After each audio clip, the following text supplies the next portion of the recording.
All right, welcome to Faith and Culture Now. Today we are joined by Chidinma Ward. Chidinma, it's good to have you here. Thank you. Good to be here. And so today we are going to be talking about the issue of domestic abuse and domestic violence. And over the last few weeks I've been looking at a lot of research statistics on domestic abuse, and it seems that nearly half the population has been a victim of domestic abuse at some point in time. And many people who are victims of domestic abuse are typically abused between the ages of 10 and 20, and oftentimes it's by an intimate partner, whether it be dating abuse or whether it be marital abuse. And oftentimes when people are abused as children, it's something that affects them for the rest of their life. But also when there is marital abuse, over 90% of the children are witnesses to that abuse. And so this is something that's just a really significant issue in our culture, and it tends to be so prevalent that no matter where you turn, you basically are seeing people who are in bad situations. And so, Chidinma, I'm going to turn it over to you now and just give you a few minutes to tell your story. What sort of has made this topic important to you? Well, my story is it's not typical. I was married for 13 years before any sign of abuse. However, there is a trend of thought, a school of thought that says repeated infidelity is a form of emotional abuse. So in my situation, my husband, there was repeated infidelity. About 10 years into the marriage, 11 years or so, I got pregnant, and I decided this is not what I want. We ended up having a boy. This is not what I want my son to see. Mm-hmm. And so, in terms of the infidelity. Sure. And so I decided I'm filing for divorce. Our son was about a year old. I filed for divorce, and at that time, we had this on again, off again. We're trying to make it work. It's not working type of relationship. My husband had moved out of the house. Mm-hmm. When I told him I filed for divorce and this is what to expect, this is what the process entails, he entered the house without me knowing and held me, physically held me. And the rhetoric was, you're not leaving me, you're not going anywhere, God meant for us to be together, that sort of rhetoric. We were Christians, went to church. As a matter of fact, he was a deacon in our local church. Mm-hmm. That incident frightened me. It happened late in the evening, and he wouldn't leave the house. It took, a couple of hours. I actually locked myself in a bedroom with our son, and I barely slept that night. The next morning I woke up, he was gone. I called my attorney, and she I don't want to say she minimized it, but she minimized it. She said, sometimes people act out of character during stressful times, but they usually come around. It should be nothing. Mm-hmm. So we fast forward now, about a month later, we're processing and going through the divorce process. We come to the end.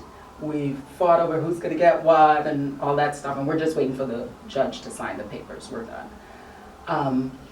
My soon-to-be ex-husband was keeping our son for the night. He had custody or rights for that evening. Mm-hmm. So I decided I'm going to just go out and have fun. So I met somebody, even before that I met somebody, went out, had fun, and we came back to the house. We were watching TV. And we're sitting there just watching TV. And I felt like, I don't know, there's a presence, something just doesn't feel right.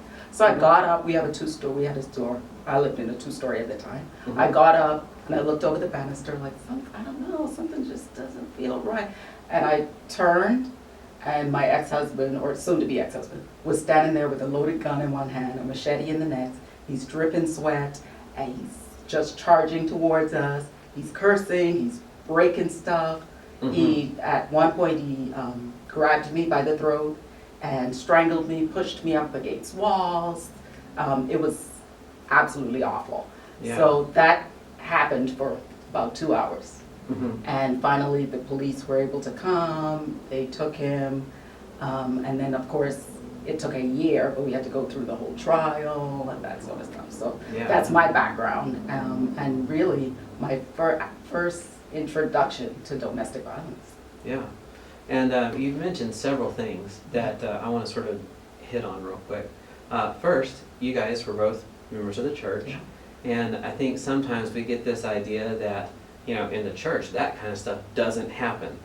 But it does happen. Yes. And it doesn't matter what faith you're a part of. There are people in any religion who are inclined towards acting in certain ways. And so to try to hide that is not a good thing. But we don't necessarily go, oh, well, you're part of the church, it's okay. But what we do say is, oh, you're part of the church, you need help. Yeah. You had mentioned in your story that infidelity, repeated infidelity, is sort of a form of abuse. Yeah. And in many cases, when there is physical or emotional or technological or whatever kinds of abuse going on, that infidelity is almost always a factor in things leading to abuse. Yes. And so when you say this is your introduction to abuse, one of the things I haven't mentioned yet is that you are now a counselor, and that one of the main areas of your counseling focuses on abuse and domestic violence and so on. What are some things from your experience that you've been able to use to sort of help other people? Good question. I think one of the major things for any counselor is the empathy. And having been there, having experienced the fear, also I think one of the things is having experienced the unanticipated losses. Mm-hmm. So you know you're getting a divorce and there's going to be a loss, a feeling of loss, but the church's response was not what I had expected, and so experiencing losses in terms of church members and friendships and that sort of stuff.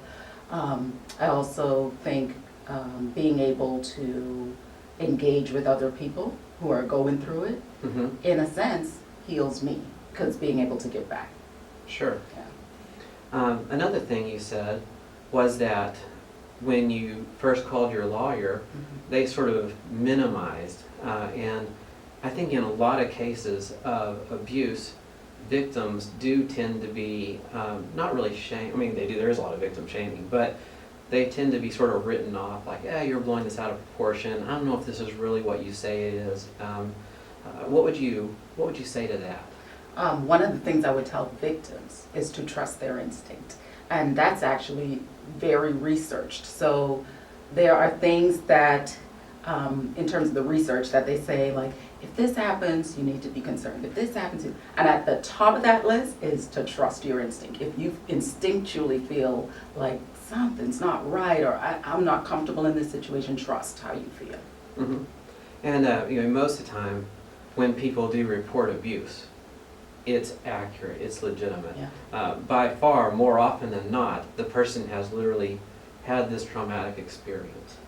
Yeah. And so, trusting your instinct, if you're going, this just doesn't seem right, there's probably something that is not right there. Yeah. And sometimes you need to take a step back and sort of really analyze the situation to see what it is that's making you feel that way.